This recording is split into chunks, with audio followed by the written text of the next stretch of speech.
Hoy vamos a ver la Guerra Civil Americana, lo que el viento se llevó. La vez pasada estábamos viendo cómo la esclavitud, después de 300 años de haber sido tomada como un mal menor, o tolerada o vista como algo que no iba a ser significativo dentro del tema de la Unión, llega a plantearse como un dilema moral. Cómo el movimiento religioso el segundo despertar empieza a señalar el carácter de crimen que tiene la esclavitud y cómo es intolerable. Y antes la esclavitud estaba, digamos, en menor rango que la unión. Ahora la unión empieza a pensar, si la esclavitud implica, o sea, si seguir juntos implica que la esclavitud sea tolerada, entonces preferible que no sigamos juntos, pero la esclavitud ya no la vamos a tolerar. Entonces aquí hay una variación importantísima, y habíamos visto la vez pasada cómo pasamos de un problema que no resulta visible, o sea, una atrocidad que no resulta visible por lo rentable que es. Entonces habíamos visto cómo en torno a la Revolución Industrial Inglesa y a toda la creciente demanda de algodón, las plantaciones del sur van a lograr un nivel económico muy bueno, una forma de vida muy holgada, y cómo, porque de todo su sustento deriva de la esclavitud, ellos no cuestionan eso, creen legítimamente que tienen el derecho a sobrevivir de la base del trabajo de los otros, sobre la base del trabajo de los otros, pero no están dispuestos de ninguna manera a cuestionar la esclavitud. En el norte, donde surge todo esta segundo despertar, hay una economía basada en la industrialización, hay una economía basada en la máquina, en los bancos, en, digamos, una nueva forma de economía se está desarrollando en el norte, y es un proyecto de mucha pujanza, y es un proyecto que le llama muchísimo la atención a todos los emigrantes, porque desarrolla trabajo para todos, porque genera fronteras abiertas. Entonces al norte están llegando cantidades y cantidades de emigrantes, y esos emigrantes van multiplicando la población del norte de los Estados Unidos con una gran velocidad. En el sur se mantienen la cultura de las plantaciones como había estado durante tanto tiempo. Entonces aquí pasa lo siguiente: cuando ya llega a tener el carácter de crimen que la esclavitud es, cuando empieza a mostrarse todo el horror, desde el secuestro que significa la esclavitud hasta lo que implica para un ser humano estar condenado de por vida y de generación tras generación, en ese momento, alrededor del tema del abolicionismo, se crea un cuarto partido político que se llama el de los republicanos, que se genera en ese momento. Ya existían los demócratas, ahora aparecen los republicanos, y estos republicanos van a tener en la figura de Lincoln a su mayor representante. Los demócratas se dividen, los otros se fraccionan, y cuando llegan a las elecciones, entonces Lincoln va a ganar. Abraham Lincoln será presidente de los Estados Unidos, comprometido con la abolición de la esclavitud. Entonces aquí empiezan las cosas. Por un lado, hay una serie de argumentos. El norte dice: no vamos a aceptar que el sur mantenga la esclavitud, y menísimos que la vaya a aumentar.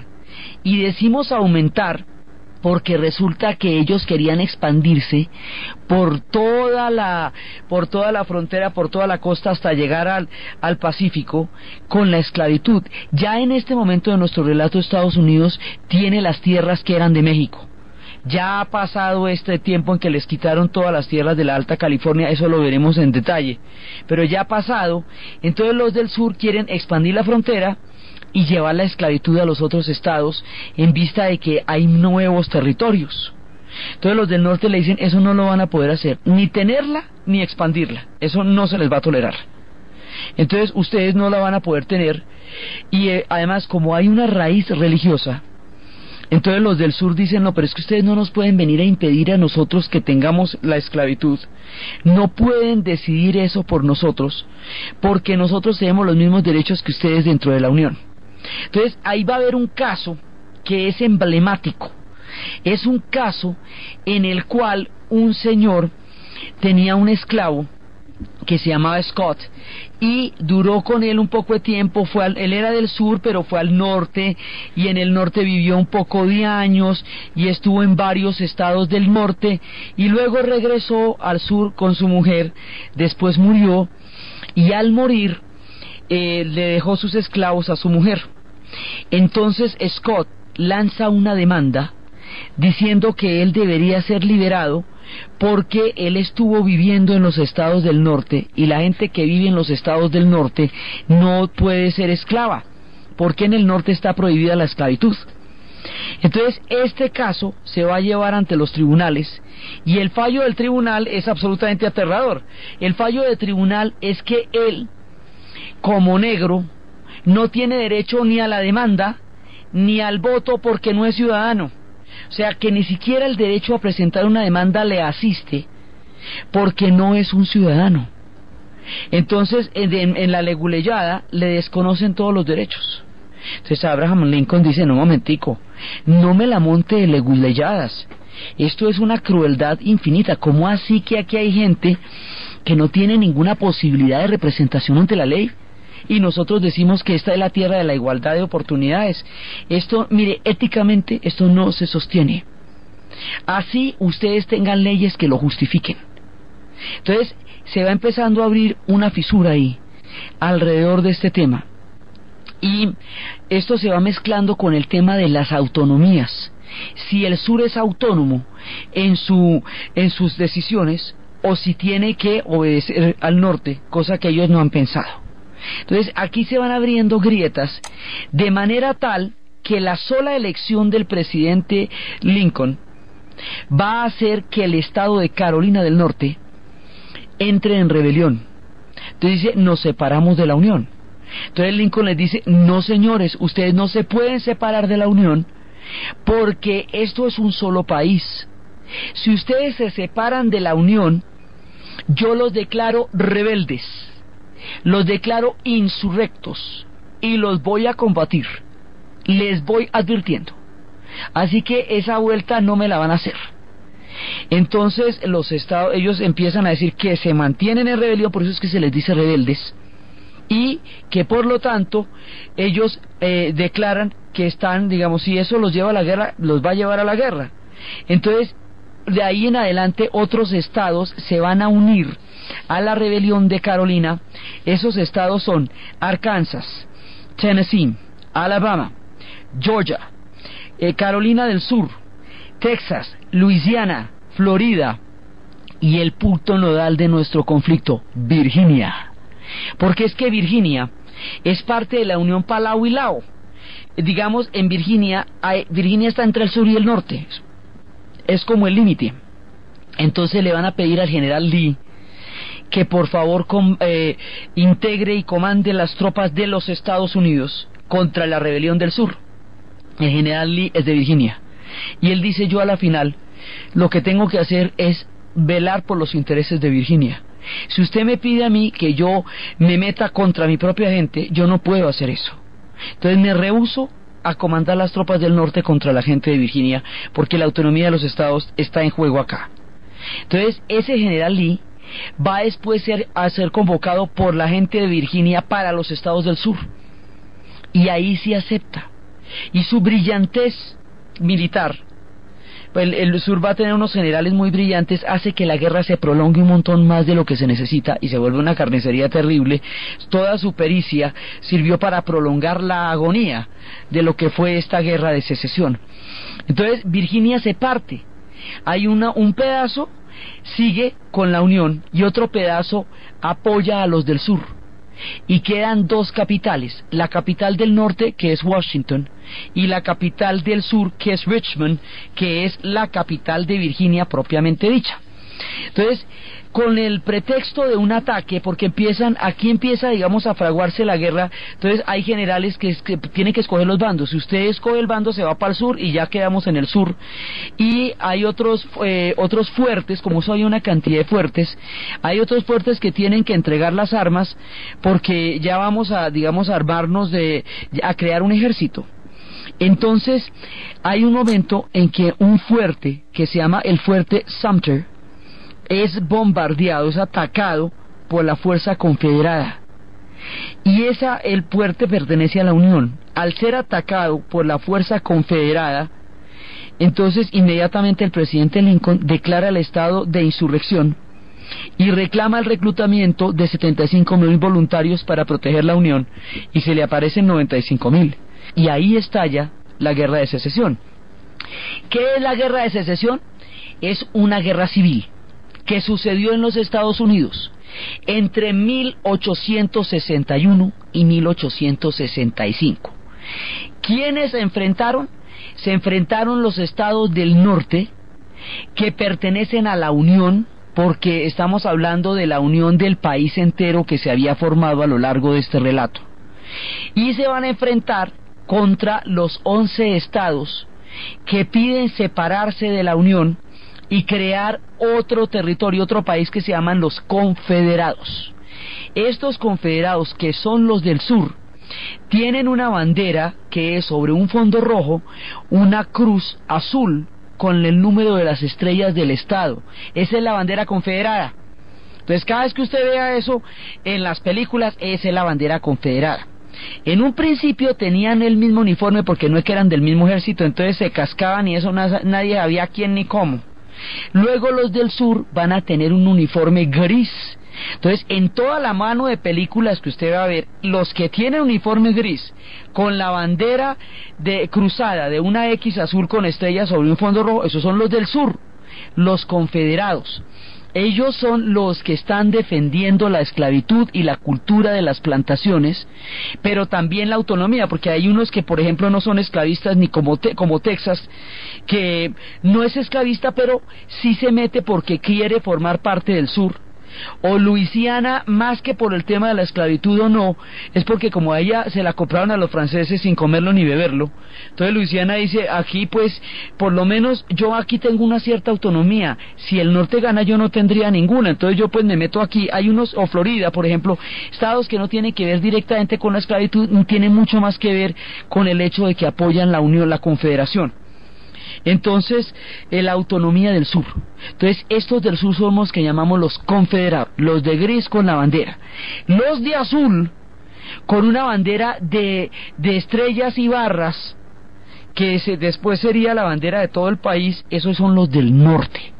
¿Sí? Entonces, para distinguirlos, porque en tantas películas, entonces así es que son.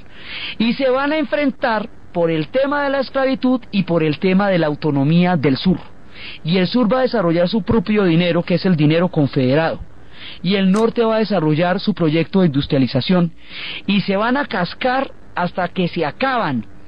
La guerra va a ser en el sur de los Estados Unidos, es el sur el escenario, y específicamente la franja que separa a Washington de Richmond, la capital de los estados del norte de la Unión, versus la capital de los estados confederados del sur. Ahí hay 136 kilómetros.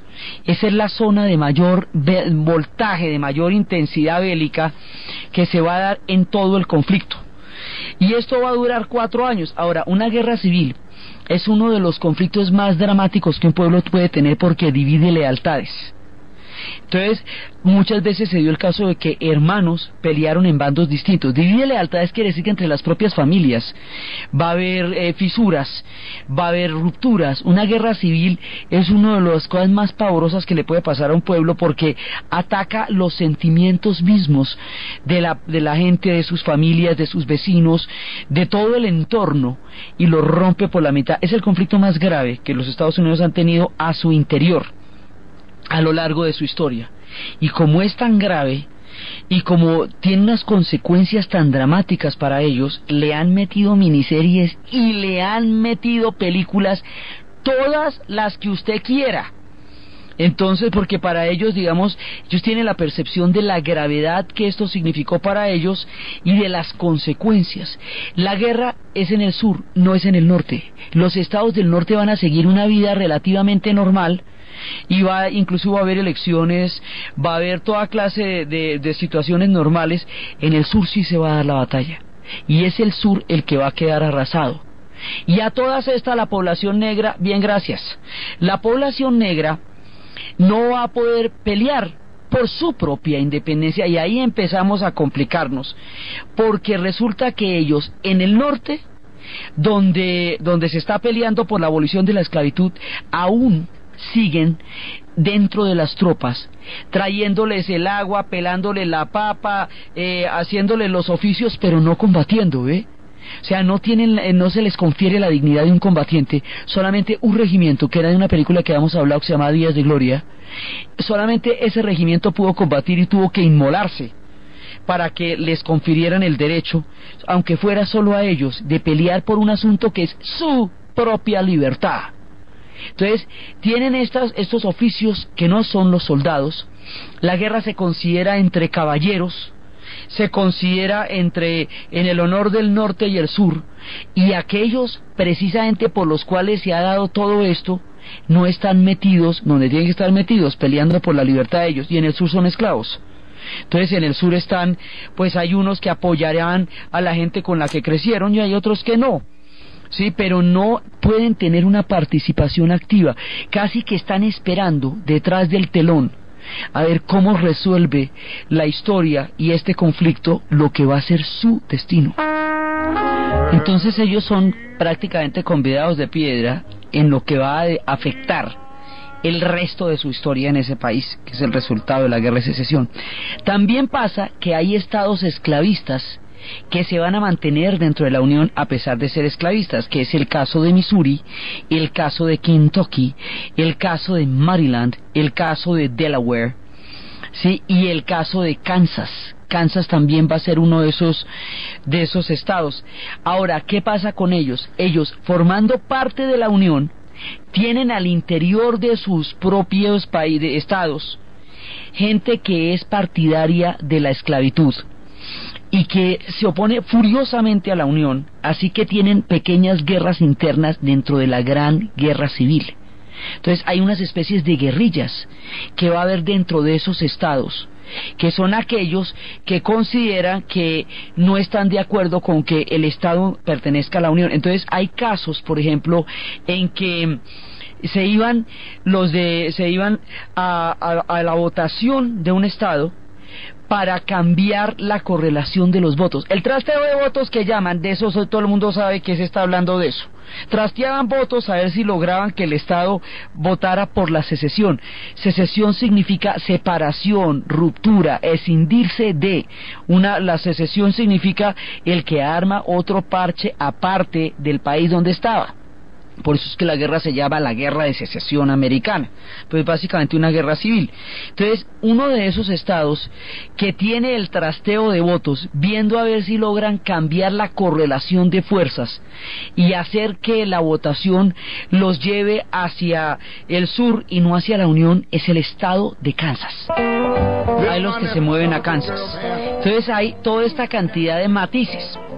Al principio están como que se van para las batallas. Ahora, esta guerra, como todas las guerras del siglo pasado y muchas otras, empieza todo el mundo regio, pensando que se va a ir para una guerra elegantísima, y estos se despiden, y las mujeres bordan las banderas confederadas, y tocan piano en las tardes, y la familia se reúne, y en lo que el viento se llevó, Scarlett va al gran barbecue, y dice que está un poco fatigada de que todos estén hablando de la guerra, que perece ese tema, y todos están enlistándose. Los caballeros del sur consideran que van a armar una epopeya, que van a derrotar a los del norte. Digamos, el plan que tenía el sur era no, o sea, ellos sabían que no podían derrotarlos en términos, porque los del norte son más poderosos, pero el plan que tenía el sur era disuadirlos de que los atacaran mediante una batalla tan grande. Decían, miren, nosotros podemos hacerles a ustedes una guerra tan fuerte que no les salga negocio y atacarnos ni invadirnos, sino que más bien les salga mejor idea dejarnos ir. Es un poco eso. Y pensaban que los ingleses los iban a ayudar, porque como eran sus clientes del algodón, entonces eran los que los iban a ayudar en la batalla contra el norte. Error. El pueblo inglés, los trabajadores, eran furiosamente antiesclavistas. Inglaterra había abolido la esclavitud en todo el Imperio Británico en el año de 1807. Se había convertido en la custodia de los mares para que se acabara el oprobioso tráfico de los esclavos. Los obreros ingleses estaban dispuestos a sacrificios económicos terribles con tal de no patrocinar de ninguna manera la esclavitud. Y el Imperio Británico, en la medida en que se estaba expandiendo por Egipto y que se estaba expandiendo en la India, empezó a tener otros lugares de donde sacar el algodón, de manera que el sur ya no era el único que proveía el algodón, cosa que los sureños no tomaron en cuenta.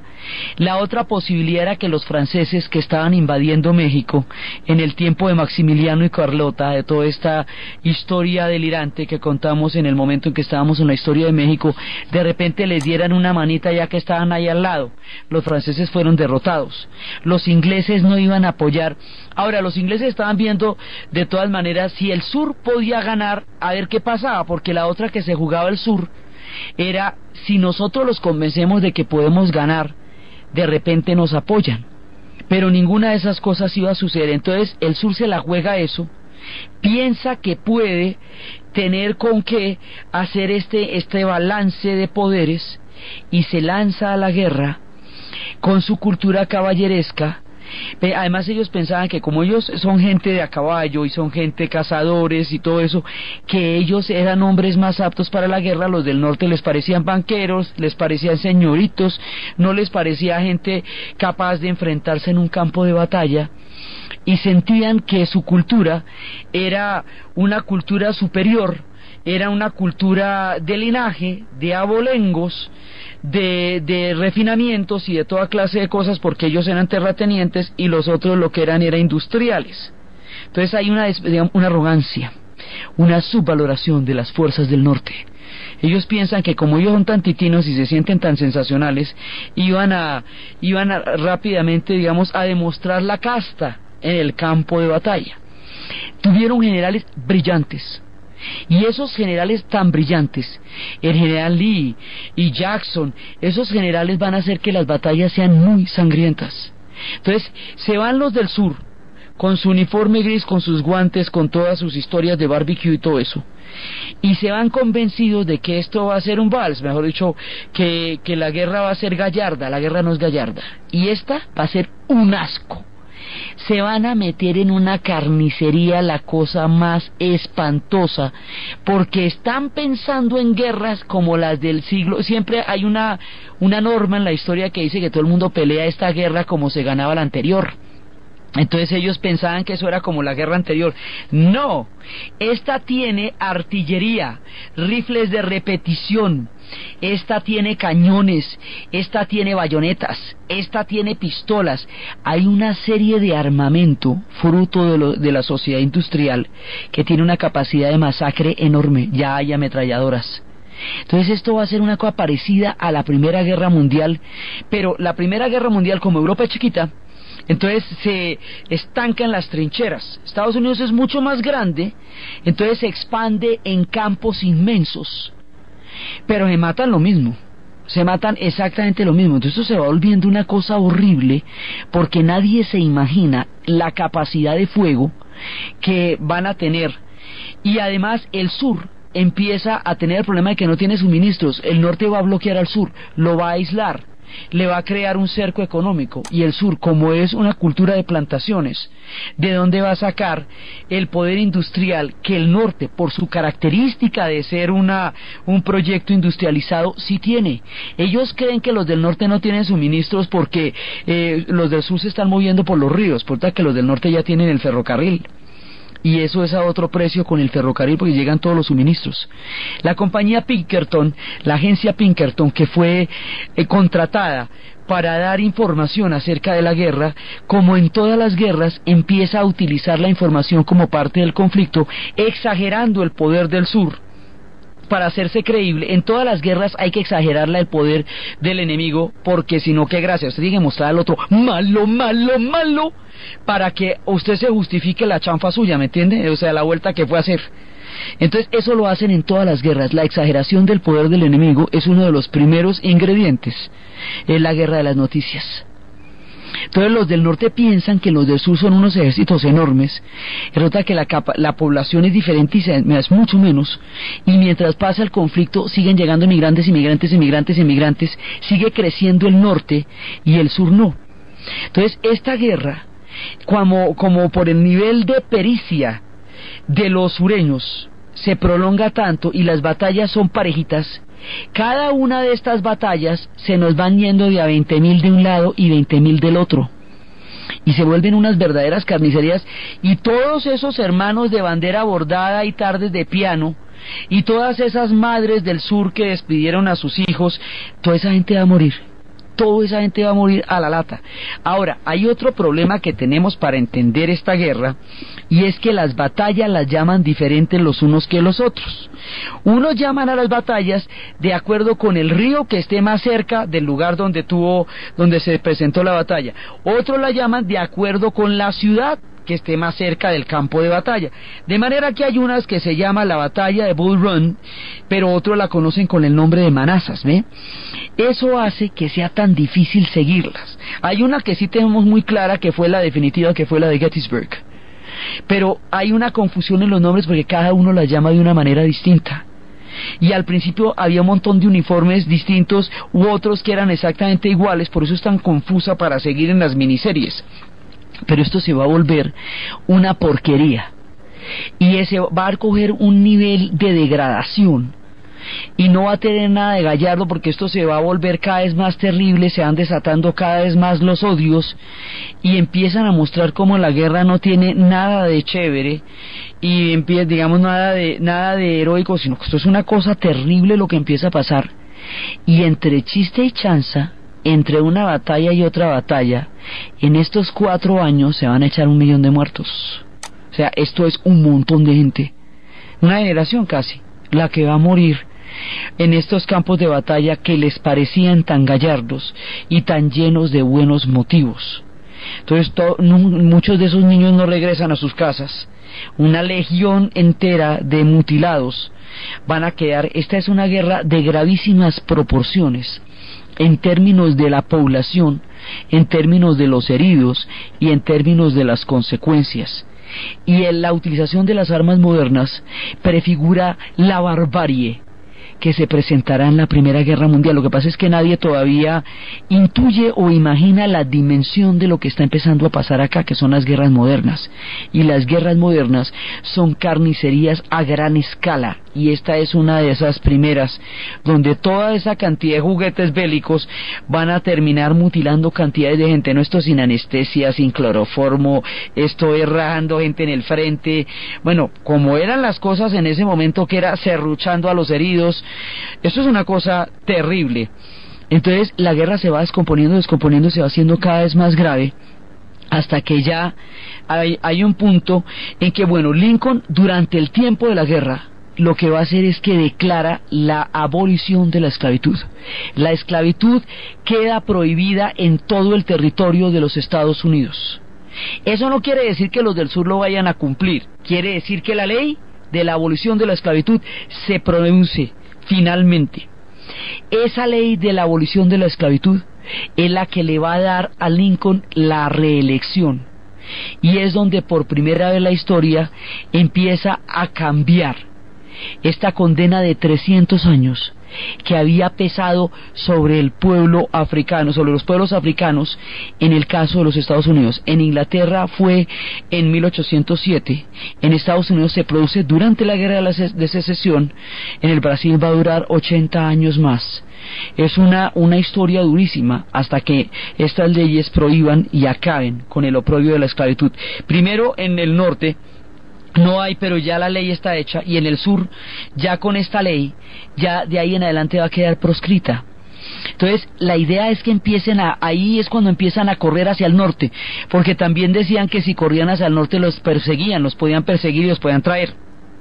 Aquí en el momento de la liberación de los esclavos, es cuando empieza a ir toda la huida hacia el norte, toda la huida en medio de la guerra, porque empieza a salir una esperanza, empieza a salir una posibilidad, y son todas las rutas que han venido teniendo los abolicionistas, que estábamos viendo la vez pasada, pero ya empieza a haber una salida y un lugar donde está específicamente prohibida y derogada, y arrancan todos, pues, los que pueden, a correr por allá. Y ya en el momento en que lo van a reelegir, ya la combinación de fuerzas ya va cambiando, ya las cosas están empezando a ponerse muy mal para el sur.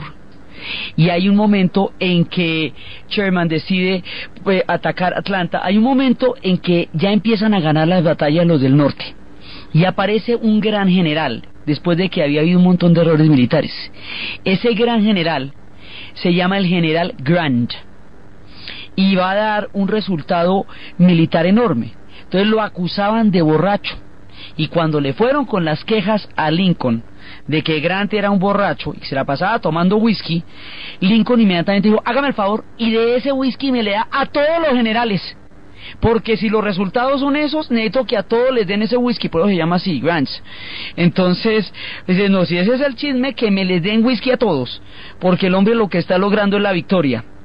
Y en ese momento también aparece otro tipo que se llama Sherman, y el general Sherman empieza a entrar ya en los límites del sur y empieza a arrasar. De ahí empieza a arrasar. Entonces, tanto este general, los tanques norteamericanos en la Segunda Guerra Mundial se van a llamar Sherman por él. Entonces empiezan a entrar y arrasar, y hay un momento en que entran por el Missouri, y al entrar por el Missouri dividen los estados del sur. Y Sherman dice que para que la gente del sur se rinda, tienen que destruir Atlanta.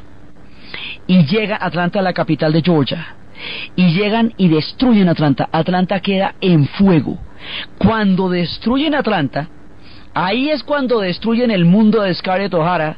Ahí es cuando pasan por Tara, cuando todo lo dejan en llamas, cuando Red Butler se va, cuando ella jura con la zanahoria que ni ella ni su familia va ahora a volver a pasar hambre nunca jamás, y que ella va a hacer lo que toque, literalmente lo que toque, para que eso no vuelva a suceder. Cuando se produce el intermedio de la película y se llama a la gente a que visite la dulcería, y en ese momento empiezan a destruir el sur, y ahí la cosa se pone muy maluca, porque arrasan.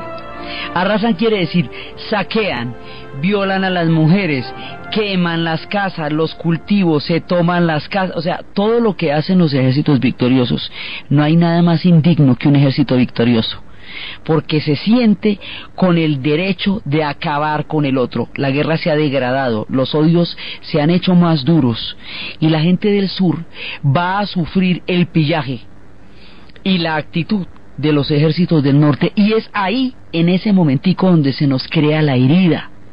La herida esta tan terrible que va a tener el sur, porque todo lo que ellos eran va a desaparecer. Entonces ya, después de roto los ejércitos, va a haber un momento en que el general Lee se rinde, porque ya no puede más. Ya, mire, su dinero está metido en un proceso de inflación tan grande, ya no vale. No hay más suministros, no tienen de dónde sacar industrialización, no tienen ya gente. No es lo mismo perder 20,000 hombres en el norte que perder 20,000 hombres en el sur, porque esos 20,000 hombres en el sur no hay con qué reemplazarlos, mientras que en el norte están llegando en barcos a la lata, ¿ve? O sea, el norte se puebla y se puebla y se puebla, y el sur no. Entonces hay un momento en que físicamente se les acaba la gente, los ejércitos del norte los están saqueando. Y ya y en el punto en que la guerra está terminando es cuando, después de que ha sido reelecto Abraham Lincoln, va a ser asesinado. El asesinato de Abraham Lincoln va a ser de una extrema gravedad, porque él estaba dispuesto a un arreglo diferente con el sur. Él quería darles a los del sur un honor en el final de la guerra, para que las cosas no fueran tan terribles. Pero sube un vicepresidente que sí le va a dar una venganza.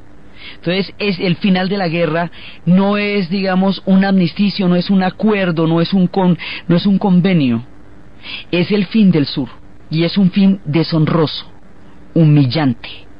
Entonces la gente del sur va a ver desaparecer todo su mundo, todo, las plantaciones, las mansiones, las casas, los rasos de las cortinas, las banderas, el dinero deja de valer. Entonces quedan en una olla muy grande. Ellos se van a demorar más o menos 70 años en volver a nivelarse con el norte a nivel económico. Van a quedar absolutamente aterrados y de ahí se van a formar una serie de bandas, porque hay una capa de población blanca empobrecida, y esa población que no sabía sino jugar cartas, entonces se vuelven taúres. Otros se vuelven bandas de asaltantes. Había un grupo que se llamaba Quantrell y con él van a cabalgar dos personajes. Uno se llama Cole Younger y otro se llama Jesse James. Y ahí viene la historia, la famosa historia de Jesse James y de Cole Younger.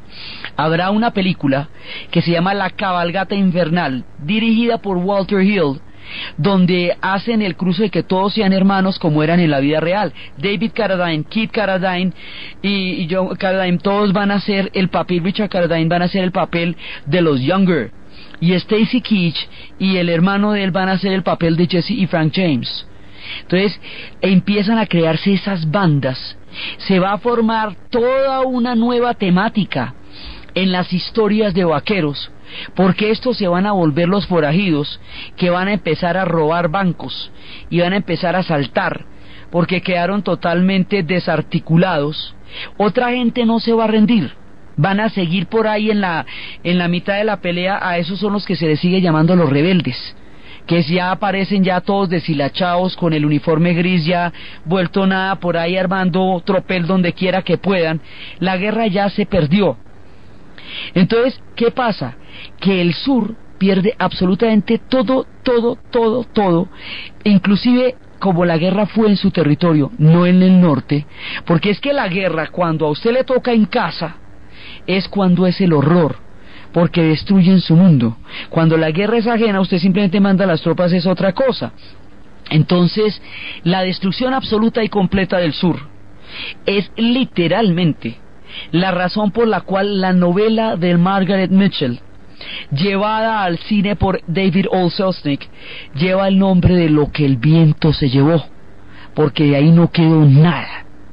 Y los dos personajes, que era Scarlett O'Hara y Red Butler, ¿sí?, van a crear toda esta fascinación actoral, además de lo que va a ser Clark Gable y lo que va a ser Vivian Lee interpretando estos personajes. Esto va a ser un clásico del cine, de los más importantes y renombrados, y muestra la tragedia del sur. La gente del sur queda completamente inerme, su mundo se redujo a cenizas.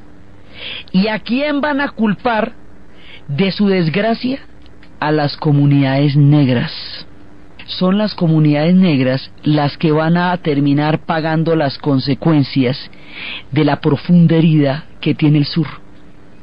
Entonces, aquí lo que pasa es que la esclavitud se va a abolir en todas partes, finalmente, pero la abolición de la esclavitud no prepara a las comunidades negras para otro tipo de vida. No es que llevan 300 años sin poder aprender a leer ni a escribir, porque han estado deliberadamente deprivados de toda escolaridad, ejerciendo solamente oficios pesados y agobiantes, lejos de toda posibilidad de preparación económica. Entonces les dan la libertad, pero no les dan condiciones para ejercerla.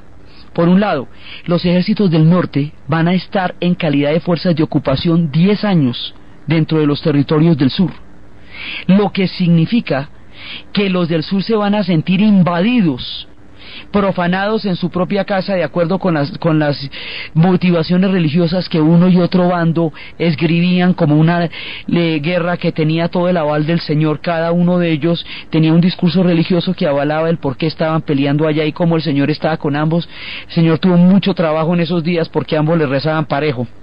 Entonces resulta que en ese momento ellos van a quedar en situación de invasión. Ese ejército invasor es corrupto, tiene un montón de fallas, pero ellos se quedan ahí porque no hay ninguna garantía de lo que vaya a pasar con las comunidades negras una vez que se retiren esos ejércitos del sur. Las comunidades negras quedan en el sur de los Estados Unidos libres, sí, pero en un grado de peligro espantoso. Entonces empiezan a salir unos grupos armados. En Lo que el viento se llevó, hay un momento en que Scarlett O'Hara va en una carroza, después de terminada la guerra, y dos antiguos esclavos la atacan. Dos esclavos de los que trabajaron en la plantación de ella la defienden. Ella llega a informar de este ataque, y en ese momento los caballeros del sur que quedan vivos, su Ashley ese que ella toda la vida amó y el tipo no le daba ni la hora y ella pensaba que él era su verdadero amor y por eso nunca le terminaba de parar bolas a Red Butler, dice que va a vengar eso, y por la noche salen unos caballeros encapuchados a vengarse y a agredir a los que hicieron el ataque o a los que ellos consideran que hicieron el ataque. Y luego se va a volver esto toda una manera de agredir a las comunidades negras a través de unos escuadrones de la muerte que pasarían de atacarlos a quemarlos, a ahorcarlos y a una cantidad de barbaridades con el auspicio de las mismas autoridades. Esto se llama el Ku Klux Klan y va a salir de ahí. ¿Sí? Entonces, esto se va ramificando en una cantidad de consecuencias absolutamente dramáticas y turbulentas dentro de esta historia. A todas estas, muchísimos de los músicos de las comunidades del sur van a tomar instrumentos cuando la guerra termina. Todas las clarinetos, las trompetas, todo lo que se utilizaba para las batallas lo van a empeñar. Ya no vale casi nada.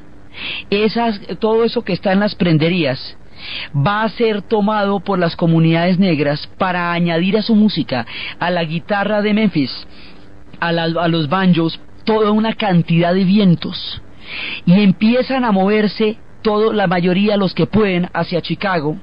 Y el blues va empezando una travesía que nos había originado en el Delta a lo largo de estos relatos, que estaba en Luisiana, que estaba en el Delta, que estaba en Memphis.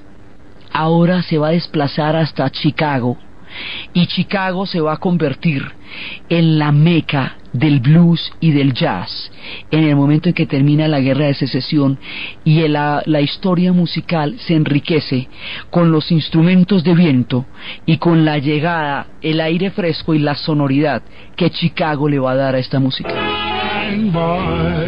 Estas son historias de los niños en voladores que no pueden jugar, que no tienen tiempo sino para trabajar y que sin embargo pueden sacar alegría de una vida que no les permite ni siquiera infancia.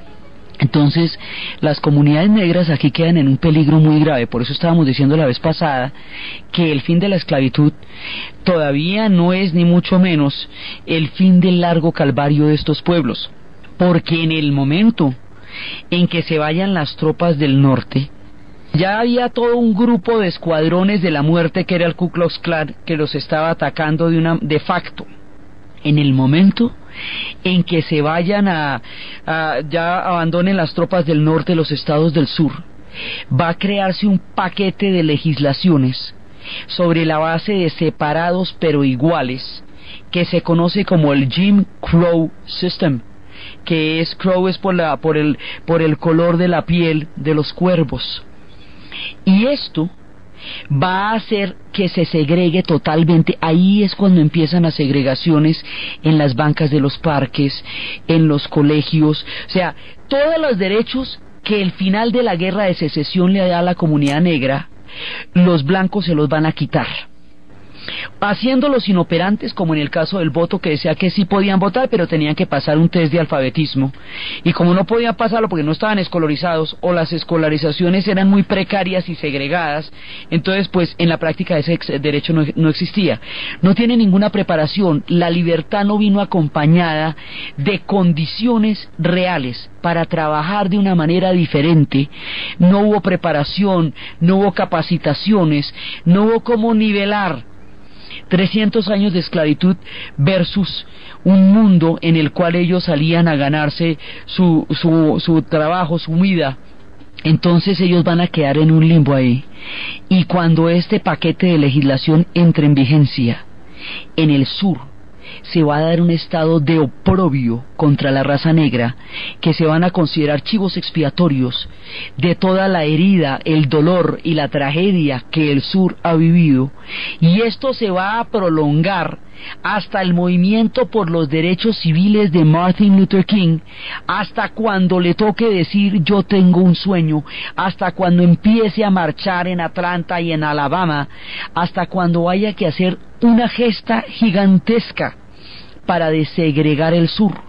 La manera como el sur va a vengarse es que tan pronto tiene autonomía, con un poquito que pueda tener de capacidad de decisión, le va a clavar todo el peso del odio a las comunidades negras, y así los blancos empobrecidos, aún en sus condiciones más paupérrimas, se sentían superiores a un miembro de la comunidad negra porque por lo menos eran blancos. Y se empieza a alimentar una cultura del racismo, de la discriminación profunda, dolorosa, terrible, una impronta vergonzosa en el sur de los Estados Unidos que acentúa aún más la tragedia. Entonces están los del sur llevados, pero en su llevadez clavan a los miembros de la comunidad negra. Entonces la cosa en el sur se va a poner espesa, espesísima, como habíamos oído en la canción de Billie Holiday, porque los tiempos de las frutas extrañas son de aquí para adelante. Ahí va quedando el sur, lo vamos dejando en este momento. ¿Qué pasa con el norte? El norte ganó. Y entonces, al ganar el norte, ¿qué significa eso?